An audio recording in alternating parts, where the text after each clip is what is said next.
എന്തായി മാവ് ഇങ്ങനെ പോയിക്കണേ? മാവ് ചെറിയ പാത്രത്തിൽ വെച്ചിട്ട് മാവ് പൊങ്ങി വന്നതാണ്, ആകെ പോയി. ഇത് പൊങ്ങി വരണം, എന്നാലേ അത് നമ്മൾ എന്തുണ്ടാക്കുമ്പോൾ സോഫ്റ്റ് ഉണ്ടാവും. ആകെ പോയി ഉണ്ടാവും. അത് പാത്രം ചെറുതായി പോയി, അതുണ്ടായത്. അത് ഞാൻ നേരത്തെ ഇത് കളയേണ്ടി വരുമല്ലോ, അപ്പം എന്താ ചെയ്യുക? ആകെ പോയില്ലേ. ഇതൊരു ഇരട്ടിപ്പണി. ഫ്രിഡ്ജിൽ വെക്കാൻ പാടില്ല. അല്ല, ഫ്രിഡ്ജിൽ അത് നമ്മളെ ഇത് ബാലൻസ് വന്നേ ഫ്രിഡ്ജിൽ വെക്കാൻ പാടുള്ളൂ. ഇത് പൊങ്ങിയാൽ മാത്രമേ നമ്മൾ അതില്ലേ, അപ്പോൾ ദോശയായാലും അത് ഞാൻ നേരത്തെ തന്നെ അരച്ചു. അല്ല നമ്മൾ രാത്രി അരക്കില്ല. അതാണ് നമ്മളെ അപ്പായാലും ഇഡലിയായാലും ഒരു ടേസ്റ്റ് ഉണ്ടാവില്ലല്ലോ. നേരത്തെ അരച്ചേക്കണം. അപ്പോൾ ഞാൻ എപ്പോഴും അരച്ചു 5 മണിക്ക് അരച്ചിട്ട് തുറന്ന് വെച്ചിരുന്നു. അങ്ങനെ തുറന്ന് വെക്കണം. ഞാൻ ശീലം വിട്ട് പോയപ്പോൾ അവരമ്മയോട് പറഞ്ഞു ഇഡലി നന്നാവണില്ല. അപ്പോൾ പറഞ്ഞു അടച്ച് വെച്ചിട്ടാണ്. എന്ന് വെച്ചാൽ അടച്ച് വയ്ക്കുമ്പോൾ മാവ് ചൂടല്ലേ, ആ ചൂടോടുകൂടി അരച്ചേക്കാൻ പാടില്ല. ആകെ തൈലേ ഇരട്ടിപ്പണി രാവിലെ തന്നെ. നിങ്ങൾക്ക് വേറെ കാര്യം ചെയ്തു തരുമോ? നിങ്ങളാ വേസ്റ്റ് ഒന്ന് കൊണ്ടേ കളയുമോ? നല്ല നേരം വൈകില്ല, നല്ല വേസ്റ്റ് ഒന്ന് കൊണ്ടേ കളഞ്ഞാൽ മാവ് നോക്കിയേക്കണം. വലിയ പാത്രത്തിൽ വെക്കണം.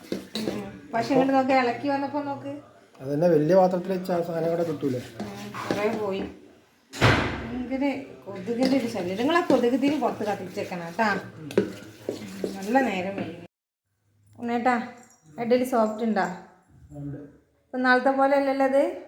അപ്പം എന്താ, അടച്ച് വെക്കാൻ പാടില്ല. അടച്ച് വെച്ച് കഴിഞ്ഞാൽ ചൂടല്ലേ, അതാണ് നമ്മൾ ഇഡലി ഇങ്ങനെ കട്ടി ഇങ്ങനെ വരുന്നത്. വ്യത്യാസം ഉണ്ടാ?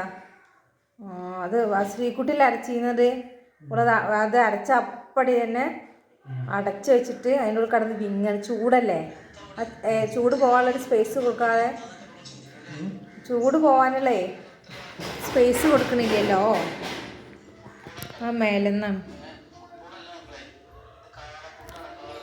നിങ്ങൾക്ക് ഈ ഫോൺ കണ്ടിട്ടേ തിന്നാൻ പറ്റുള്ളൂ? ഫോൺ കണ്ടിട്ട് തിന്നാൻ പറ്റുള്ളൂ? ചട്നി എരുണ്ടാ? കുറച്ചും കൂടെ എരിയണം. ആ കുട്ടികൾക്ക് കൂടുതൽ എരി ഇട്ടിട്ടേ കഴിക്കാൻ ഭയങ്കര പ്രയാസം പറയുന്നുണ്ട്.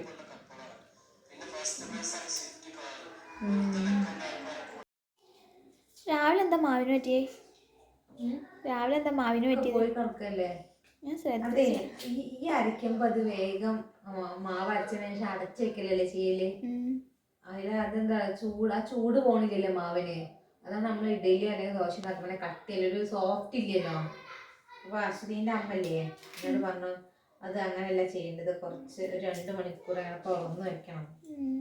നമ്മൾ വെച്ചത് ചെറിയ പാത്രമല്ലേ, അതിലടി മാവ് മൊത്തം പോകും. അതെന്താ വെച്ചാല് സോഫ്റ്റ്നെസ് കിട്ടി. നമ്മൾ അരച്ചത് കുറച്ചല്ലേ, പിന്നെ അല്ല അത്രയും തോനെ അത് കുറച്ചന്നെ ഉള്ള മാവൊക്കെ പോയി. പിന്നെ ഇളക്കിയപ്പോ അടിയിൽ കുറച്ച് കിടക്കണ്. അത് ഉള്ളത് ഇങ്ങനെ പൊന്തി പുറത്തേക്ക് പോയി. അത് പൊന്താൻ കാരണം അതിലിത് അതിന്റെ സോഫ്റ്റ്നെസ് വന്നപ്പോ മാവ് അതായത് ഇത് വന്നു. എന്താ അതിന് പറയാലോ, സോഫ്റ്റ്നെസ് പത പോലെ വന്നു. അപ്പൊ നല്ല ടേസ്റ്റ് ആവും. ഇല്ല പുളിയില്ല, പുളിച്ചു മാവ്. പുളിച്ചാലാണ് പൊന്തുക. പക്ഷെ ഓവർ പുളി നല്ല നമുക്ക് തിന്നാൻ പറ്റിയില്ലല്ലോ, വെന്തിട്ടില്ലേ അവരൊക്കെ തന്നെ. പക്ഷെ നന്നായി അച്ഛൻ പറഞ്ഞു, നല്ല നന്നായി. പക്ഷെ എന്താ അറിയോ, ഉള്ള മാവ് മൊത്തം നമ്മൾ 2 ദിവസം ഉപയോഗിക്കലില്ലത്, 2 ദിവസം ഉപയോഗിക്കാൻ പറ്റിയിട്ടില്ലെന്ന്. മാവ് മൊത്തം പോയി. അങ്ങനെ ഇളക്കിയപ്പോ അടിയിൽ കുറച്ച് പുളിച്ചതോട്ടാണ്. അതിനിങ്ങനെ പ്രതീക്ഷിച്ചിട്ടില്ല നമ്മള്. അതാണ് കാര്യം. വേറെ ചെമ്പിട്ടായിരുന്നു ഇങ്ങനെ വിടുന്നു. അമ്മ ആദ്യമായിട്ടില്ല ഇങ്ങനെ സംഭവം. ആളി വെച്ചപ്പോണ്ട് അവിടെ മൊത്തം പോയി കിടക്കുന്നത്. അതാണ് കാര്യം. മനസ്സിലായി? ഈ പൂള എങ്ങനെ ഉണ്ടാക്കണേ? നമുക്കില്ലേ കടുകും പച്ചമുളകൊക്കെ വെച്ചിട്ട്. നല്ല പൂളല്ല, നല്ല പൂള തന്നെയാണിത്. കടുകും പച്ചമുളകും വെച്ചിട്ടേ ആ വെള്ളം പോലെ ഉണ്ടാക്കല്ലേ. മഞ്ഞപ്പൊടി ഇടണ? എങ്ങനെ ഉണ്ടാക്കില്ല? മഞ്ഞപ്പൊടി ഇടലുണ്ടാ? മഞ്ഞപ്പൊടി ചിലപ്പോ മഞ്ഞപ്പൊടി ഇടാറുണ്ട്, ചിലപ്പോ. അമ്മ എന്നുണ്ടാക്കണ പോലെ ഉണ്ടാക്കിക്കോ. എന്നുണ്ടാക്കണ പോലെ ഉണ്ടാക്കി. പക്ഷെ നാളത്തേക്ക് ഞാൻ ദോശയ്ക്ക് മാവ് തരികയോ സംശയം. കോഴിയൊക്കെ ചില ഇത് നല്ല പൂളഞ്ഞടി എന്നിട്ട് ഈ തോല് കൂടെ അടർത്തി എടുക്കാൻ. ഞാൻ നാളെ ചിലപ്പോൾ പോകുള്ളൂ കേട്ടോ സ്കൂളിലേക്ക്. എന്ത് ക്ലാസ് ഒന്നും ഇല്ല ഇപ്പോ. ഗ്ലാസ് അല്ല ക്ലാസ്. Yes class. ഗ്ലാസ് പറഞ്ഞെന്താ? കുടിക്കണ ക്ലാസ്. ക്ലാസ് ഇല്ല. എന്താണ് പ്രശ്നം പറയൂ. ഒക്കെ ചാപ്റ്റേഴ്സ് ഒക്കെ തീർന്നില്ലേ? അതിന് അതിൻ്റെ ഒക്കെ ക്ലാസ്സിൽ ഞങ്ങൾ വെറുതെ ഇരിക്കും. പിന്നെ റെക്കോർഡ് ഇങ്ങനെ ഇരുന്ന് എഴുതും. റെക്കോർഡ് സബ്മിറ്റ് ചെയ്തൊക്കെ ഈ വെള്ളിയാഴ്ച ഒക്കെ വെക്കാൻ പറഞ്ഞേ. എഴുതി തീർന്നാ? 2 കഴിഞ്ഞു. ഈ 2 കൂടി എഴുതാണ്ട്. കൂടിയോ? അതിനെന്താ നാട്ടിൽ ലീവ്? ആ എഴുതി തീർക്കണം. അപ്പൊ നാളെ പേപ്പർ ഇട്ടാൽ എങ്ങനെ അറിയാം? അടുത്തേക്ക് ഒരു മറ്റന്നാളെ കിട്ടും. എല്ലാ കുട്ടികളും. എൻ്റെ സൂര്യക്ക് ലീവാ. ഓളൊന്നും വന്നാണ്. പിന്നത്തെ കുട്ടി ലീവ്. ഈ മേഘ രാവിലെ എന്തിനാ വിളിച്ചേ?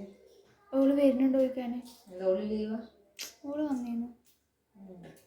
അത് വണ്ടി കിട്ടിയ ആളെ വണ്ടി കിട്ടി. മുഴുവൻ എനിക്ക് വേണോ? എനിക്ക് വേണ്ട. കടുക് മുളക് പൊട്ടിച്ചിട്ടടി. എനിക്ക് വേണ്ട. ചോറിനെന്താ? ചോറിന് മീൻ വറുത്തതുണ്ട്, പിന്നെ പാവയ്ക്കാത്ത ഓരോന്നുണ്ട്. എനിക്ക് വേണ്ട. മീൻ വറുത്തതുണ്ടോ? അത് മതി. മീൻ വറുത്തത് 2-3 ഉള്ളൂ. വേറെ എന്തെങ്കിലും വാങ്ങേണ്ടി മുട്ടണ്ടോ? മുട്ടൊക്കെ കഴിഞ്ഞു. എല്ലാം കഴിഞ്ഞിരിക്കുന്നു. വാങ്ങിയിട്ട് വേണം. ഉണ്ണേട്ടാ ഉണ്ണേട്ടാ മീൻ വാങ്ങണ്ട നിങ്ങള്? വറുക്കാൻ പറ്റിയത് മത്തി അങ്ങനെ പറഞ്ഞു. കുഞ്ഞു വറുക്കാനുള്ളത് കഴിഞ്ഞു കുട്ടിയെ. വറുത്തത് കഴിഞ്ഞു. പറ്റുന്നുണ്ടെങ്കിൽ വാങ്ങിക്കോ. നമുക്കെന്താ? ഞാൻ 2 ഉണ്ട് മീന് വറുത്തത്. എന്താ ചെയ്യാം? വേറെ ഒന്നും ഇല്ലല്ലോ. വേറെ ഇത് കൂടുതൽ ഉള്ളി കൊണ്ട് ഉണ്ടാക്കാം. ഉള്ളി പുളി ഇട്ടിട്ട് എത്ര സാധനങ്ങളുണ്ട്. ഇതൊക്കെ എന്താ തിന്നാ? കറി എന്തൊരു ടേസ്റ്റ് ഉണ്ട്. എനിക്ക് മീൻ കറിനോട് താല്പര്യം. ഞങ്ങൾക്ക് വറുത്തതും പൊരിച്ചതിനോട് താല്പര്യം ഉണ്ടാ?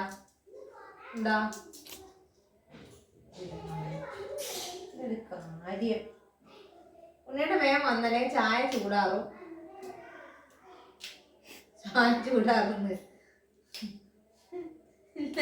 അമ്മ നന്നാക്കിയൊക്കെ ഞാൻ പോയി കുട്ടീനെ കുളിപ്പിക്കോ? ഞാൻ പോയി കുളിക്കട്ടെ. കുറച്ചേട്ടെ ഇപ്പല്ലേ വന്നിട്ടുള്ളൂ. അയ്യോ ജോലി കഴിഞ്ഞ് വന്നതാണ്. ക്ഷീണം. നമ്മള് വന്നപ്പോ തന്നെ കുളിക്കാൻ പാടില്ല. വന്നിട്ട് എത്ര നേരമായി? 1/2 മണിക്കൂർ. ഇതിൽ കൂടുതൽ എനിക്ക് വേണോ? കുറച്ചേട്ടെ. എന്തായാലും കുറച്ചാണ് പറയുന്നത്. വേണ്ട പറയണ്ട. അല്ല സദാ മതി. ഞാൻ പോകും കുളിക്കാൻ. ഒന്നും പറ്റില്ല കേട്ടാ. ഒരു സാധനം പറ്റും. നമുക്ക് മീൻ പൊരിച്ചത് കൊടുക്കട്ടെ. ഇവള് തിന്നാ. ഇവൾക്ക് കുറേ അഡ്ജസ്റ്റ് ചെയ്യാൻ കുറച്ച് ബുദ്ധിമുട്ടാണ്. സാധനം പറ്റില്ല. പൂളാണോ? ഒന്നല്ല എനിക്ക് ഒരു എന്താണ് പറയലേ